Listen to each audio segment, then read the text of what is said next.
see or a miracle or wonderful Walau- things that God already made in my life, Walaupun aktivitas pelayanan jalan terus, tapi saya tidak merasakan ada sesuatu yang luar biasa.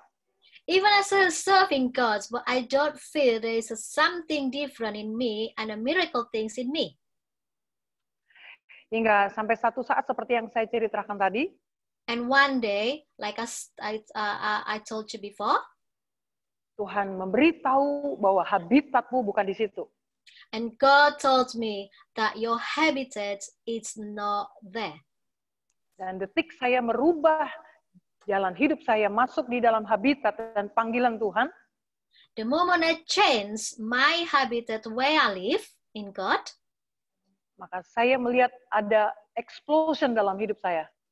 I can see there's a big explosion in my life. Sama seperti anak Raja Wali, begitu dia sadar bahwa dia punya sayap, And it's like this baby seagull, when he realized he has big wings, langsung dia mengepakkan sayapnya dan dia terbang tinggi, and he spread out his wings and he fly high. dan dalam sekejap dia bisa berhasil menempuh jarak bermil-mil. And in only few seconds he can go far away or miles away. Dia tidak lelah, And he never tired.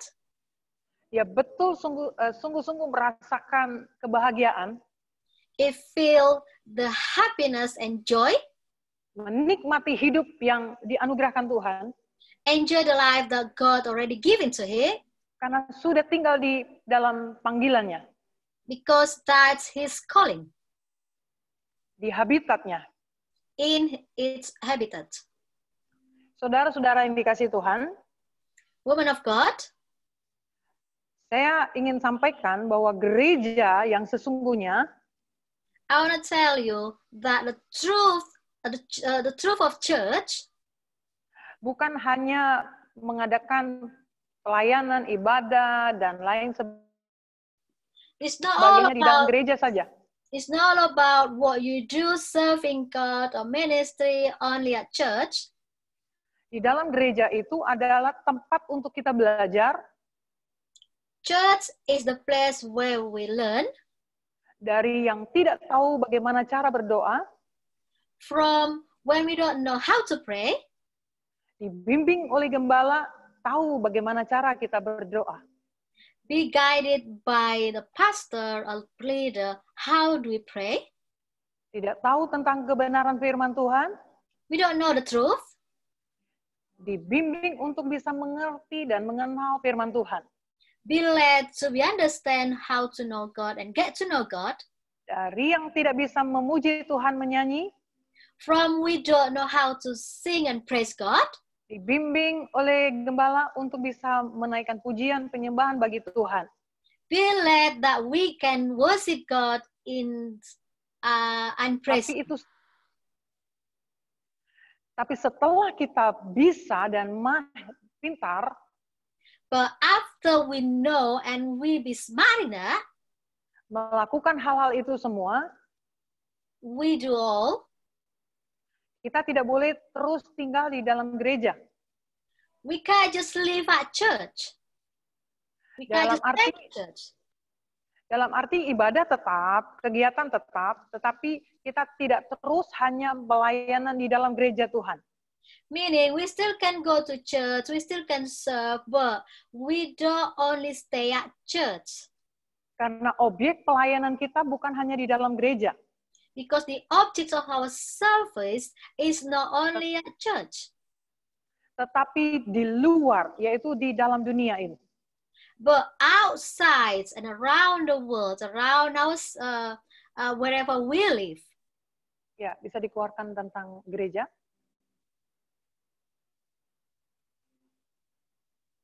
Jadi gereja itu adalah, What church is?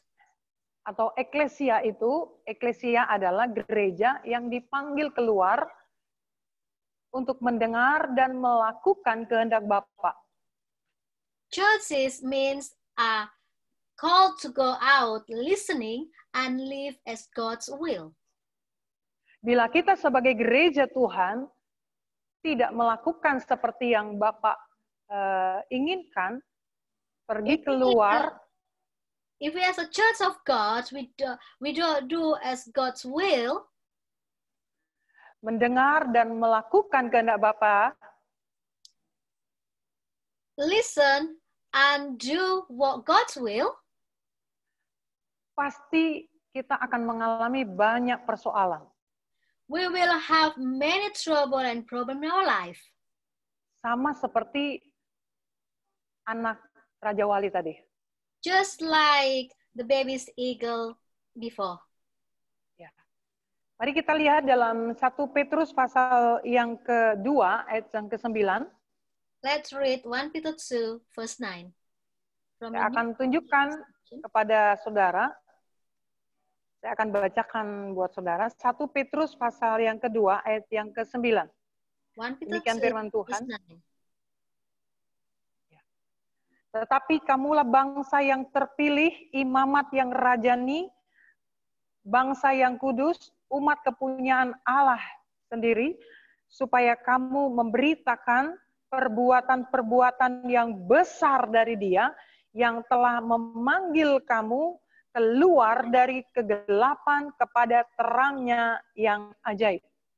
But you are a chosen generation, a royal priesthood, a holy nation, His own special people, that you may proclaim the praises of Him who called you out of darkness into His marvelous light. Jadi jelas sekali di sini katakan bahwa kamu adalah bangsa yang terpilih. And it's clear, it says you are a chosen generation. Yang sudah diselamatkan oleh Tuhan. And God already saved you. Untuk maksud menyelamatkan atau menceritakan perbuatan-perbuatan baik dari Tuhan. For the purpose of to deliver the good work from God to other people. Ini tujuan kita secara global, keseluruhan. This is the purpose globally. Bahwa kita gereja Tuhan dipanggil Tuhan untuk menceritakan perbuatan besar dari Tuhan kepada mereka yang belum di dalam Kristus. We are called to tell the generations that how God work wonderful, marvelous work in our life to the generation, to the world that haven't known God. Dan apabila kita tidak melakukannya, and when we didn't do it, maka kita akan mengalami banyak masalah dalam hidup kita. Then we will find many trouble in our life. Karena gereja atau saudara dan saya diselamatkan ini untuk sebuah visi. Because the church have been saved, or God saved the church for your city or country. Jadi kita diselamatkan untuk bisa membawa keselamatan pada dunia. We are saved to save people in the world. Kita disembuhkan supaya kita membawa kesembuhan kepada mereka. We are healed that we can bring the healing to people. Kita dipulihkan supaya kita membawa pemulihan kepada jiwa-jiwa yang butuh pertolongan. We are restored that we can bring the restoration to the people who need help. Kita dilepaskan dari keterikatan kita supaya kita membawa kelepasan kepada mereka yang terbelenggu. We are free that we can bring people so they can be free also. Juga di dalam Matius pasal 28, sebelum Tuhan naik ke sorga, in Matthew 28, before God rise up to heaven, dia memberikan amanat agung kepada murid-muridnya.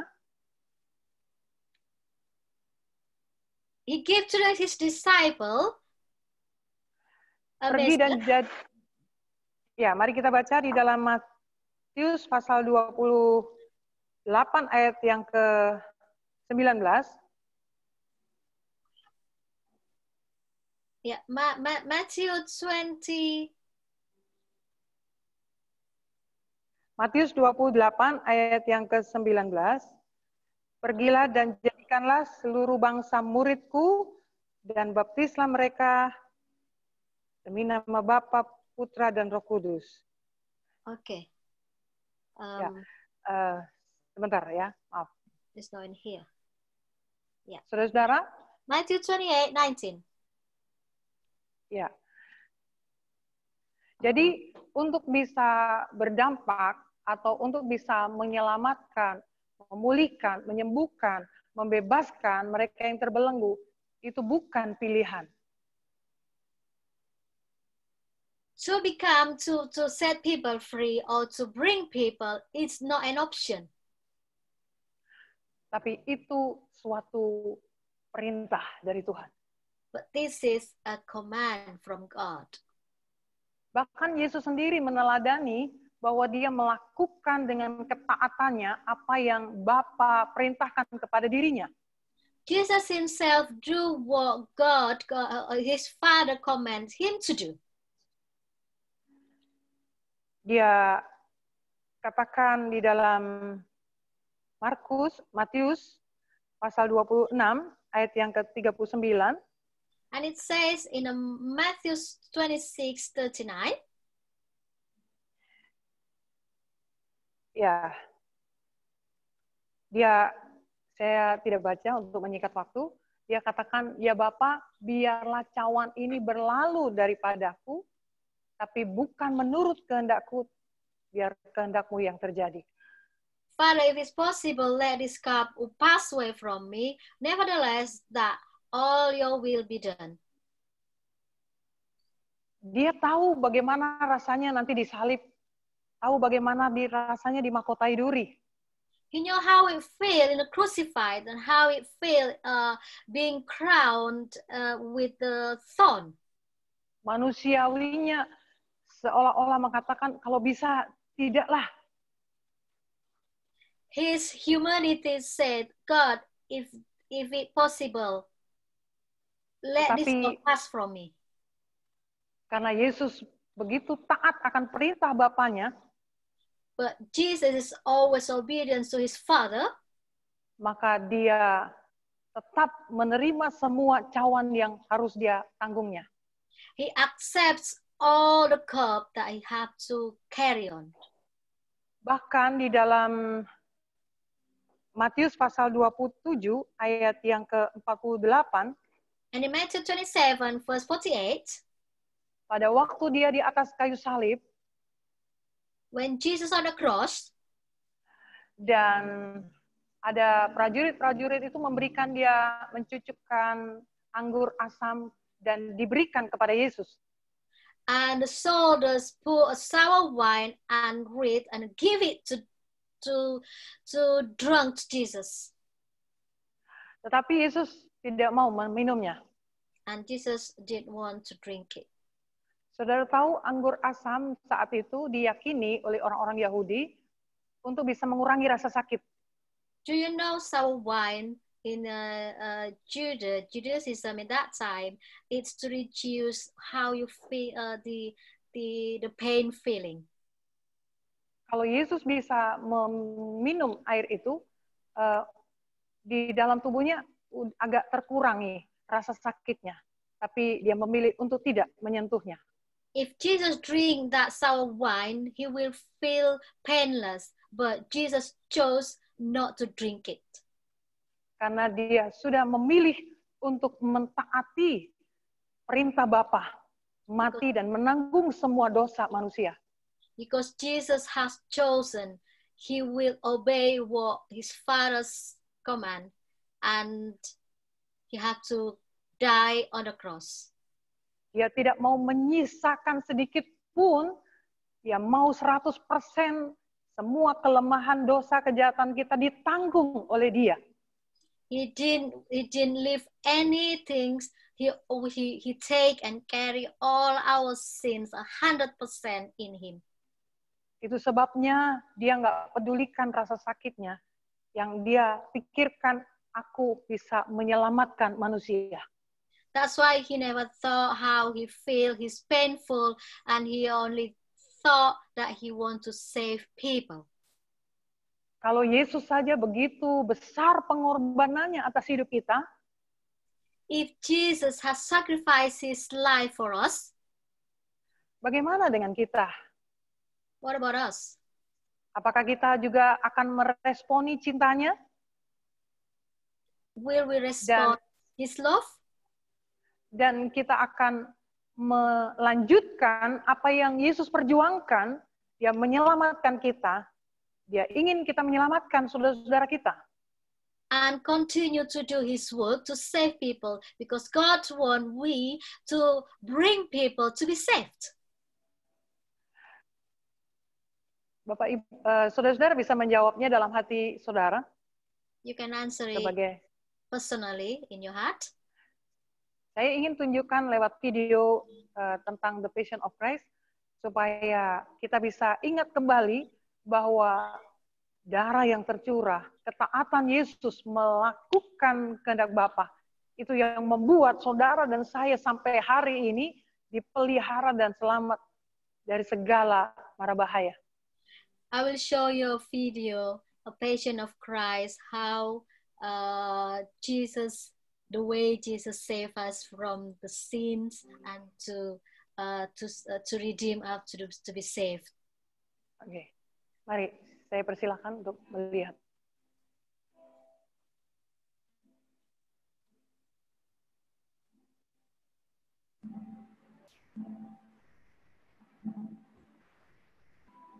Ya.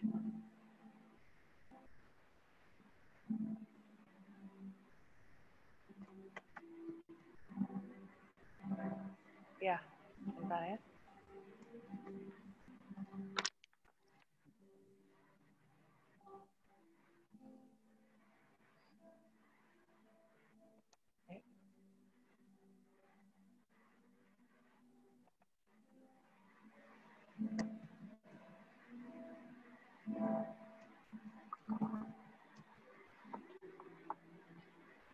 Ya, sudah bisa di...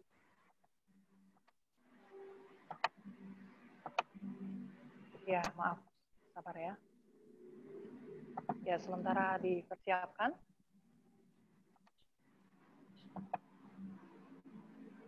Suaranya. Suaranya. Ya.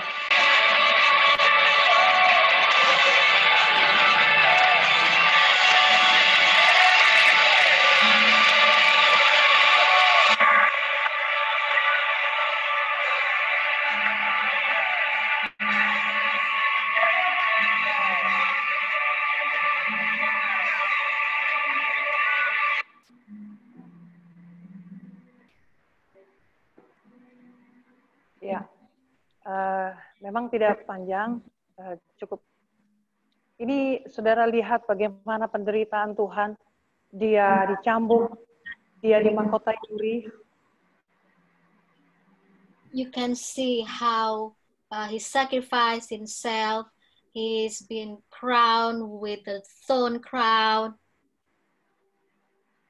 Dia lakukan karena ketaatannya akan melakukan perintah Bapanya. He did it because he's so obedient to what God's commandment to him. Karena Bapanya begitu mencintai manusia untuk kembali mengalami kemuliaan Tuhan. For God so loved the world that he wants us back to his glory. Ya, bisa dilanjutkan. Nah, let's continue. Ya, karena itu sebelum dia naik ke sorga, dia pesan kepada murid-muridnya. Before he goes risen to heaven, and he sent a message to his disciples. Agar mereka melanjutkan apa yang Yesus sudah kerjakan di antara mereka. To send the people to continue what Jesus already did in the world. Untuk pergi dan jadikan semua bangsa murid Tuhan. To go to the nations make the people become disciples the nations. Dan ini merupakan satu amanat agung. This is a great commission. Dari Matius 28 ayat yang ke-19. Matthew 28, verse Ya. 19. Ya, saya bacakan. Karena itu pergilah, jadikan semua bangsa muridku, dan baptislah mereka di dalam nama Bapa, Putra, dan Roh Kudus. Go therefore and make disciples of all the nations, baptizing them in the name of the Father, and of the Son, and of the Holy Spirit. Jadi karena ini merupakan amanat, jadi ini harus dikerjakan, saudara-saudara. This is a great commission and this needs to be done. Ini bukan tugas pendeta atau penginjil saja. This is not a job or work for only for a pastor, preacher. Kalau saudara baca di ayat yang sebelumnya, itu ditujukan pada murid-muridnya, murid-murid Tuhan. If you read the verse before, that this message sent to everyone, to his disciples. Kita semua adalah murid-murid Tuhan, bukan? We all the disciple of Christ. Ya, karena itu kita harus mengerjakan amanat agung ini, dan saya percaya saudara bisa. We have to do this great mission, and we believe you can do it. Tuhan itu baik, dia tidak hanya sekedar menyuruh, tapi dia akan memperlengkapi kita, saudara-saudara. God is gracious. He's not only sent you, but he will equip you with whatever you need. Seperti yang dia katakan dalam Kisah pasal 1 ayat 8. As he said in Acts 1, verse 8. Tetapi kamu akan menerima kuasa kalau Roh Kudus turun ke atas kamu, dan kamu akan menjadi saksiku di Yerusalem dan di seluruh Yudea dan Samaria dan sampai ke ujung bumi. But you shall receive power from the Holy Spirit has come upon you, and you shall be witnesses to me in Jerusalem and all Judea and Samaria and to the end of the earth. Jadi Tuhan tidak hanya sekedar menyuruh kita untuk membawa kabar perbuatan-perbuatan Tuhan yang ajaib itu kepada saudara-saudara kita di luar sana. God not only send you to bring the gospel outside, tapi dia memberikan kuasa Roh Kudusnya. But he give you also a power. Saudara-saudara ingat bagaimana Simon Petrus kan? Sebelum dia dipenuhi dengan Roh Kudus, dia penakut. Do you remember about Peter before God sent him? Peter was an average person and full of fear. Tapi pada waktu dia menerima kuasa Roh Kudus dari Tuhan, but when he received the power of the Holy Spirit from God, dia diberi keberanian untuk berbicara, berkhotbah di depan 3.000 orang. He can stand in front of 3,000 people. Dan orang-orang yang dia beritakan Injil terima Tuhan Yesus sebagai juru selamat. And he preached to the people. People who ever listen, hear his voice, receive Jesus as the Savior. Dan kita lihat begitu banyak mujizat-mujizat yang Tuhan buat di rasul-rasul pada saat itu. We see in the Bible so many miracle things God done to the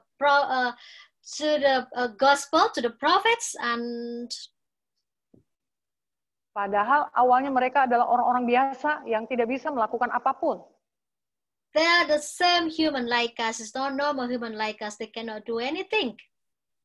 Dan mereka juga sangat lemah. And they feel they are weak. Terbukti Petrus itu seorang pengecut, penakut. And Peter, he was a coward and also full of fear. Tapi begitu dia menerima kuasa Roh Kudus, dia menjadi seorang pemberani, bahkan dia rela mati di salib terbalik. And the moment Peter received the power of the Holy Spirit, and he can speak to people and change. Bahkan orang, padahal dia manusia biasa seperti kita. In front of many people, he's same like us also. Di sini kita melihat bahwa Tuhan itu tidak hanya asal perintah untuk menyuruh murid-muridnya pergi.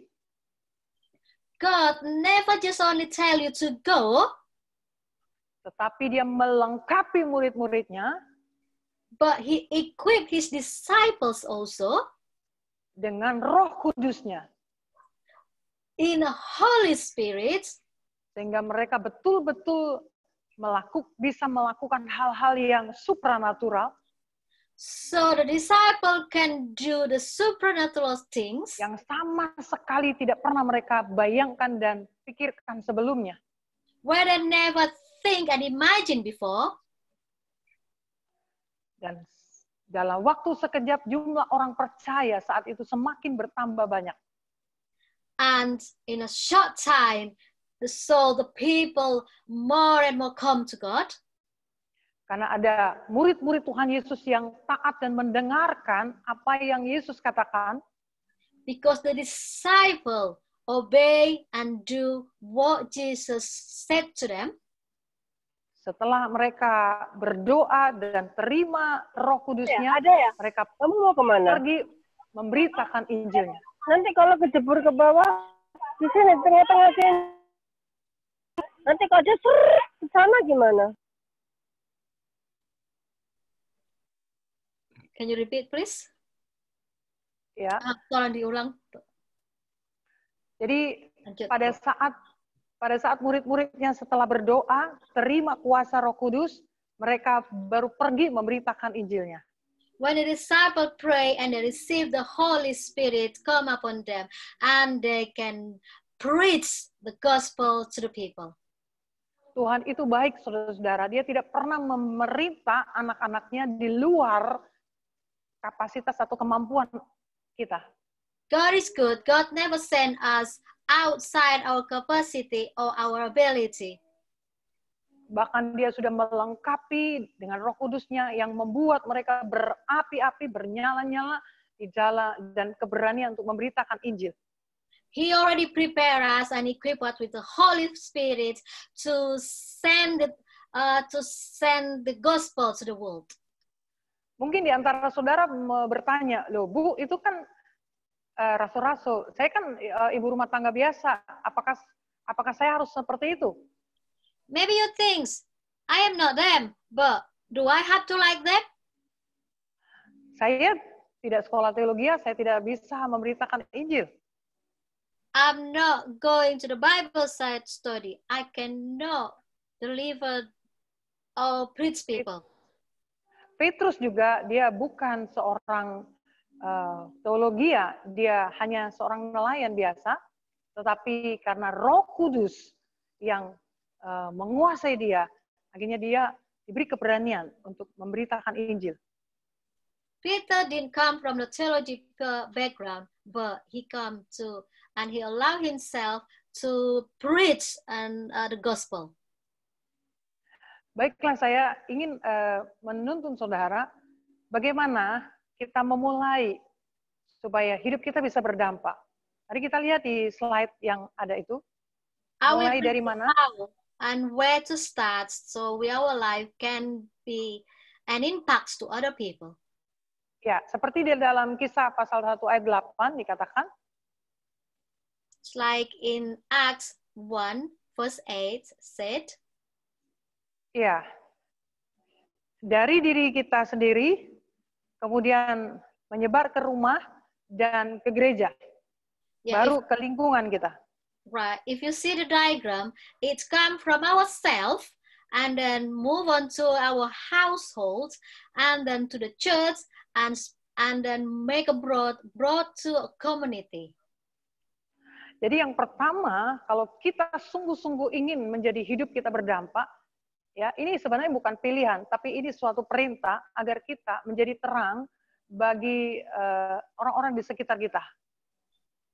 Number one, if you want to be an impact to other people around us, this is not an option, but this is a commandment of God to us.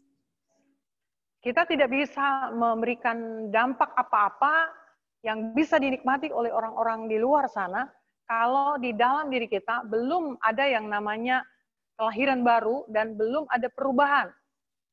We cannot be an impact or inspiring people if our life never be born again in Christ. Jadi saat ini siapapun saudara-saudara dan apapun kondisi kita mau hadapkan kepada Tuhan.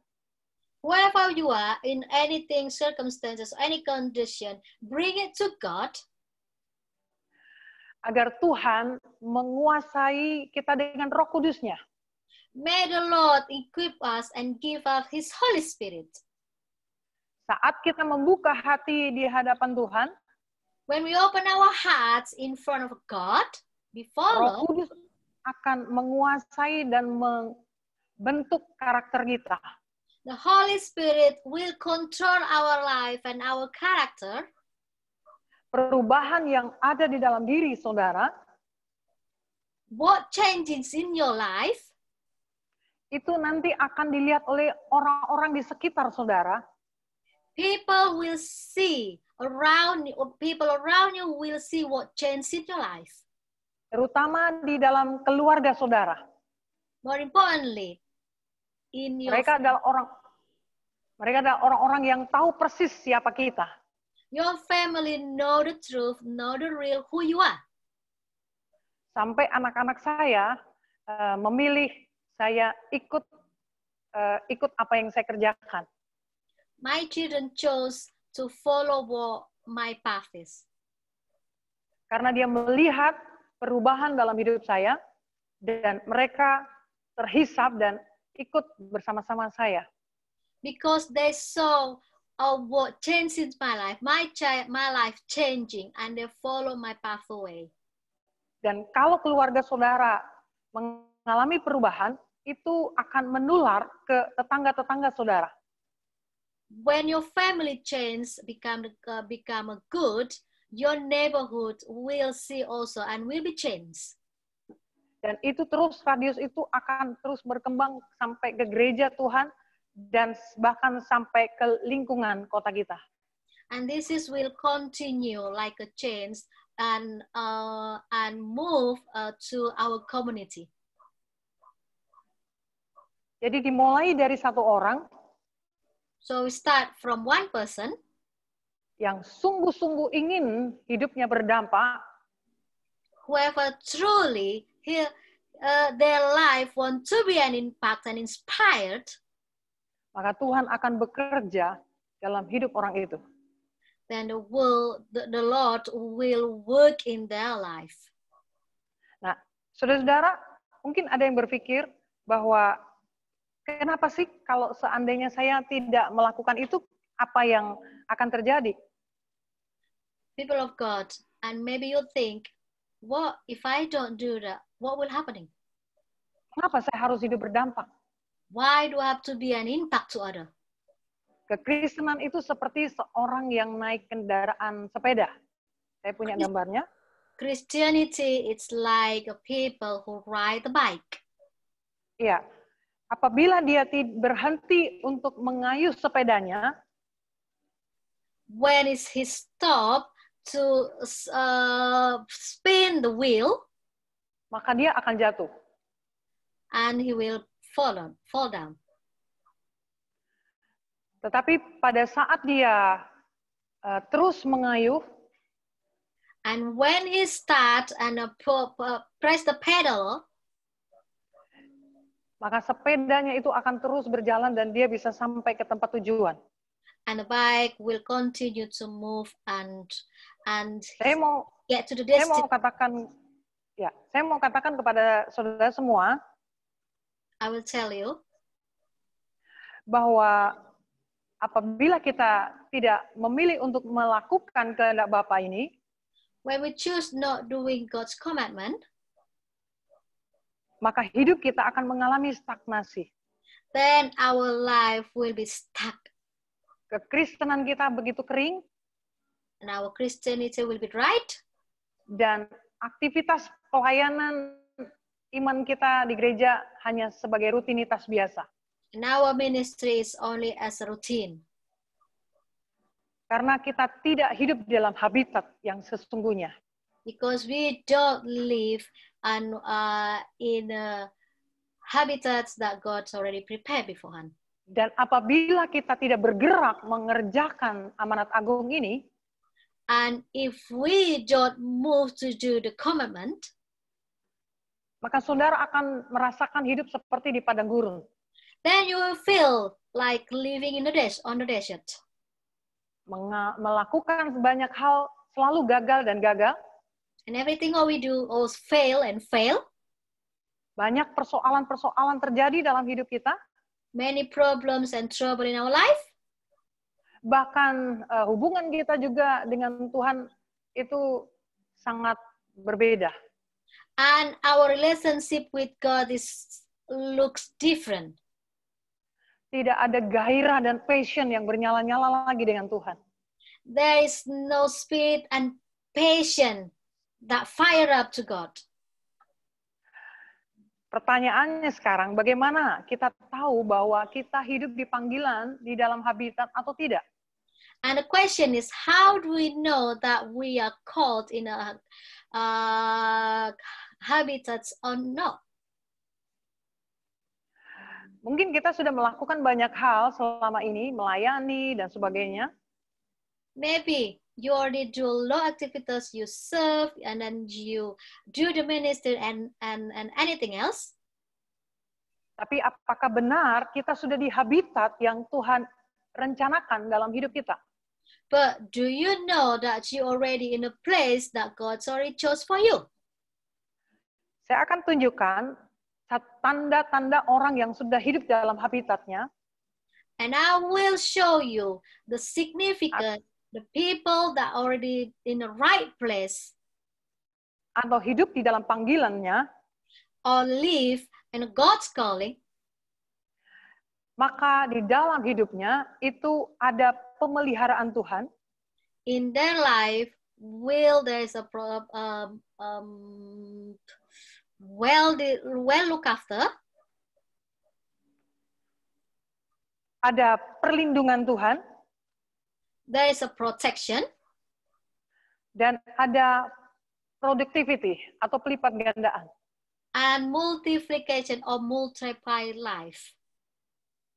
Ya, jadi yang saya maksud begini, 3 hal ini, tanda ini akan menyertai hidup saudara. And what I'm saying is, this 3 significance, it will be with you. Sebab kita sudah ada di panggilan atau tugas atau habitat yang Tuhan mau. Because we are already in God's plus and God plan and in the place that God's already want us to be. Ada pemeliharaan Tuhan, artinya pada saat saudara membutuhkan, selalu Tuhan itu supply. Begitu saudara merencanakan sesuatu, pas itu Tuhan sediakan. Selalu begitu. God always supply what you need. And when you need something, God already prepare and give it to you.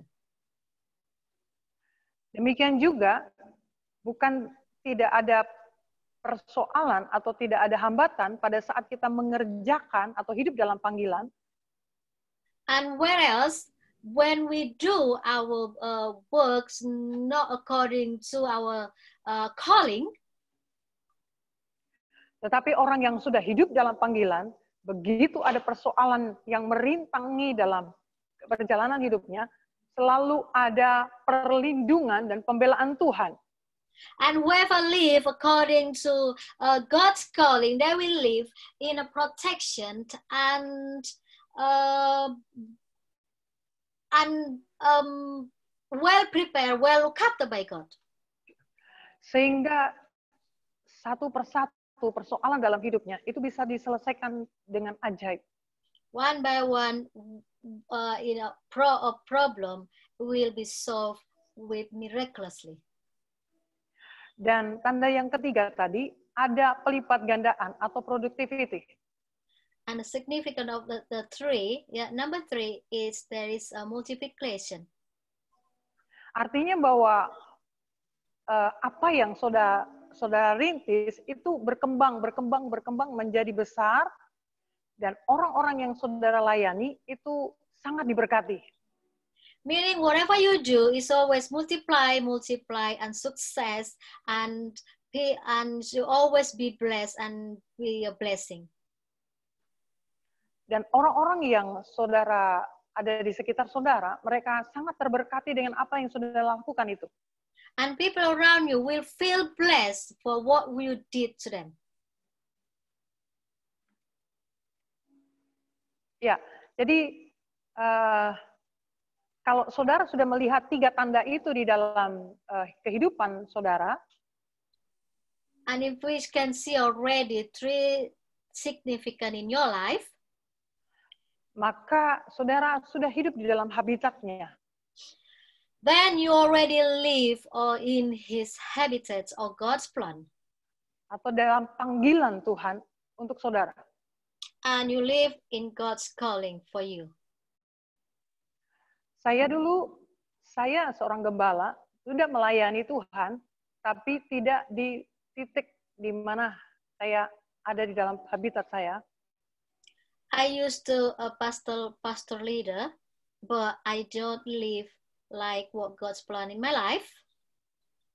Sehingga saya seperti hidup di padang gurun. And my life looks like I live on the desert.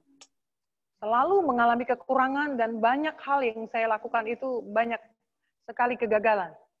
Always have luck and whatever I do is always fail. Tapi begitu Tuhan menunjukkan jalan dan habitat saya, disitulah saya melihat ada banyak peledakan explosion dalam hidup saya.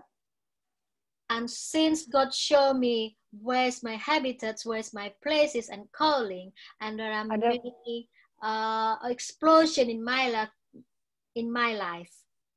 Dan Tuhan terus menambahi jumlah orang-orang yang bermitra dengan saya untuk dalam memberkati kota. And God continue add to the people that can join to bless the city. Ya, saudara-saudara, kalau saudara ingin bagaimana Bu caranya untuk saya bisa tahu panggilan saya itu di mana? And maybe you ask, how do I know my calling? Saya beritahu saudara dengar baik-baik. I will let you know. Saudara kerjakan semua pekerjaan atau pelayanan. You do the work. Entah itu mendoakan orang sakit, memberi makan you pray orang-orang yang kelaparan, pray for the hunger, mendoakan orang, pray for other people, memberi nasihat-nasihat, give an encourage word to people, mungkin masak atau memberikan ruangan. Maybe you open your house to cook and then you open your saudara house to others. Memberi sesuatu kepada orang lain. And you give whatever you can give to others. Saudara menyampaikan firman atau naikkan pujian penyembahan. And you speak the word of God, and maybe you also start praise and worship God. Nah, itu lakukan semuanya. Do it all. Pada saat saudara melakukan, apabila di situ saudara merasakan di hati saudara, kok aku merasa senang ya, aku ingin mengulangi ini lagi, aku merasa puas kalau aku sudah melakukan ini lagi, dan saudara terdorong untuk melakukan lagi, mengulangi lagi. And when you do it all, and then you continue do it and again, and you feel happy and joy to do it, and you feel really want to do it again. Dan mungkin pada saat saudara mendoakan seseorang, saudara ingin mengulangi terus mendoakan seseorang. And maybe when you start praying for someone, and you continue want to have a desire to pray for someone. Dan orang yang saudara doakan itu begitu merasa nyaman dan puas dengan doa-doa saudara untuk dia. And the people who you pray for, they feel joy and they feel happy. They feel the presence of God. Maka disitulah Tuhan panggil saudara. You can see the significance. God's call there. Menjadi pendoa dan mendoakan orang-orang yang ada di sekitar saudara. You are a prayer, and you become a prayer for others to pray other people.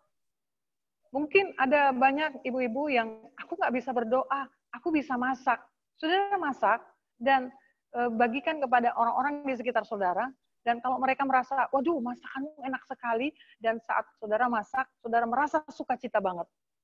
Maybe you think I can't pray. Maybe you think I can't cook. But when one time you cook and then you share to people and they feel like your food is so delicious and feel nice and they feel enjoy what you're giving to them.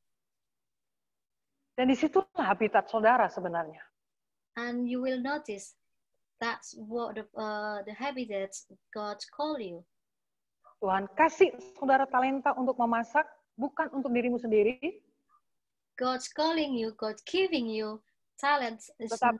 Cooking not for yourself only, but tetapi kalau kau masak, sekali-sekali harus mulai membagikan kepada orang-orang di selain keluargamu, mungkin kepada orang miskin. But when you cook, you not only cook for your families, but for the homeless, for the people poor on the streets. Dan selama saudara masak, saudara sambil menyanyi dan bersuka cita. Supaya orang yang menerima masakanmu, dia juga merasakan sukacita surgawi.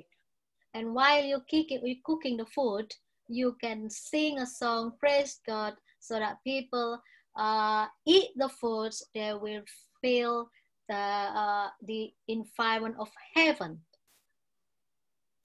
Mungkin ada di antara saudara yang tidak bisa masak, tidak bisa berdoa, tidak bisa menyanyi, tapi saudara suka memberi sesuatu kepada orang lain. Maybe some of you cannot sing, you cannot cook, you cannot, but you can give something to other people. Dan pada saat saudara memberi sesuatu dan orang itu merasa berterima kasih kepada saudara, di roh saudara merasa sangat sukacita dan ingin mengulangi terus, maka disitulah panggilan saudara. When you are giving to people and people feel the blessed and then they so overwhelm their life and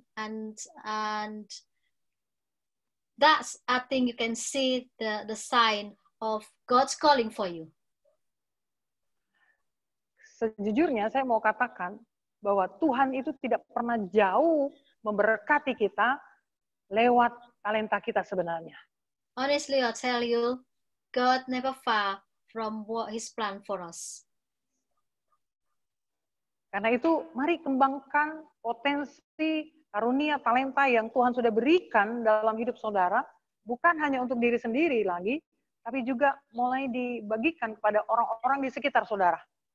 Well, let's express our talents and potential that God's already give us to us, and then we can share to others.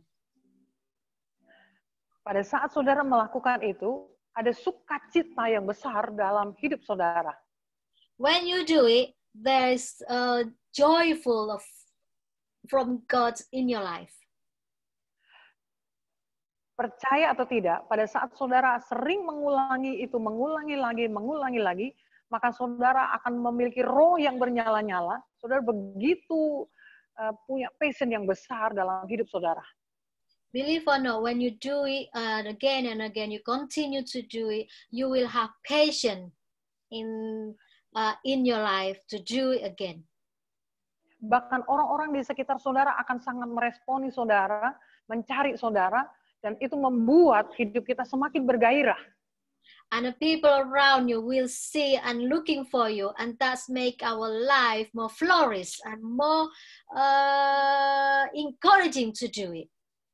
Karena kita merasa bahwa hidup kita berarti buat mereka. Because we feel our life is meaningful for them. Alkitab menuliskan kalau sebaik apapun saudara, apabila engkau tidak pernah melakukan kebaikan yang ada di dalam hidupmu itu kepada orang lain, maka orang lain tidak akan melihat kebaikan saudara. The Bible says, it doesn't matter how good you are if you never share your kindness to other people. The people will never see your kindness. Karena itu hari-hari ini Tuhan begitu sangat mengharapkan gerejanya untuk bangkit dan menjadi terang karena kegelapan sudah menutupi bumi. God really wants His people rise up because the darkness is already so many around the world. Saya bawa kabar baik ini karena Tuhan sangat ingin hari-hari ini agar gerejanya itu tidak lagi pusing dengan persoalan yang saat ini sedang mewabah di seluruh dunia. I bring these goods so the people can divert from what happened in the world right now. Is this the season, the darkness season in the world? Bukan tidak boleh kita berjaga-jaga, menjaga tubuh dan sebagainya, kesehatan kita supaya kita tidak terkena virus corona itu. It doesn't mean we cannot be aware or protect ourselves from the COVID-19. Tetapi kita jangan pernah lupa bahwa kita dipanggil bukan sama seperti mereka. But don't forget, we are called is not same like other people, like the world. Saudara harus bangkit dan menjadi berkat buat mereka. You need to get up and rise up so we can work for them. Apa yang harus kita bagikan kepada mereka? What can we give to them? Yang pertama adalah kemuliaan Allah. Number one is the glory of God. Kemuliaan Allah harus dimanifestasikan dalam kehidupan kita. The glory of God have to be manifest in our life. Dan kemuliaan Allah itu akan bisa mereka rasakan pada saat saudara suka menyembah dan berdoa kepada Tuhan. And the glory of God they can feel when you like to pray and for them. Berdoa yang saya maksud bukan doa minta loh ya saudara. What I mean pray is not just pray for asking for yourself. Tetapi di sini doa yang hanya mengagumi Tuhan, mengagungkan Tuhan dan menghormati Tuhan. But the pray that's only praise God, glorify His name, magnify His name. Saat kita menaikkan pujian pengagungan buat Raja sesering mungkin, maka manifestasi kemuliaan Tuhan turun dalam hidup saudara. When we do praising God and worship Him many times, and He will magnify His glory to us. Begitu saudara keluar dari ruang doa, orang-orang di sekitar saudara sudah merasakan radiasi kemuliaan Tuhan dalam hidup saudara. And when you finish pray, people around you will see and feel the atmosphere and radiation of your spirit. Dan itu yang dikatakan engkau bercahaya, engkau memancarkan cahaya Allah bagi dunia. That is called you are shine. And you bring the light.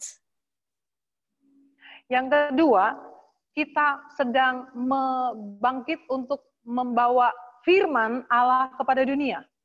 Number two, we get up to bring the word of God to the world. Jadi kita harus sering membaca firman Tuhan supaya kita bisa membagikan firman itu kepada mereka yang membutuhkan. We need to read the Bible more often, that we can share the word of God to people. Dan saat kita memperkatakan firman Tuhan, maka mereka akan dijamah oleh Tuhan. And when we speak the word of God, they will be touched by the hand of God. Dunia saat ini sedang mencari kebenaran firman Tuhan, dan firman itu hanya ada di dalam diri saudara. The word right now looking for the truth, and the truth is in your hand. Bahkan Tuhan katakan bahwa hari-hari ini dia akan menyelamatkan raja-raja, orang-orang yang orang-orang perkasa dan orang-orang yang besar. Artinya itu orang-orang yang kaya akan digerakkan Tuhan untuk bisa mengenal Yesus. And God said He will bring the king and He will bring the richest people to glorify God's name and to share, to help people. Mereka hari-hari ini diberi hati yang haus dan lapar akan kebenaran. Many people God given a thirst of the word of God. Karena itu gereja Tuhan, mari kita suarakan firman Tuhan, baik lewat WA, Facebook, Instagram, apapun kita pergunakan HP kita untuk memberitakan firman Tuhan. Word of God, we do spread out the word of God when we're using our WhatsApp or whatever social network to bring the gospel, to spread the good news. Dan yang ketiga, kita juga mengalirkan sukacita Tuhan. And number 3, we can give and deliver the joy of the Lord.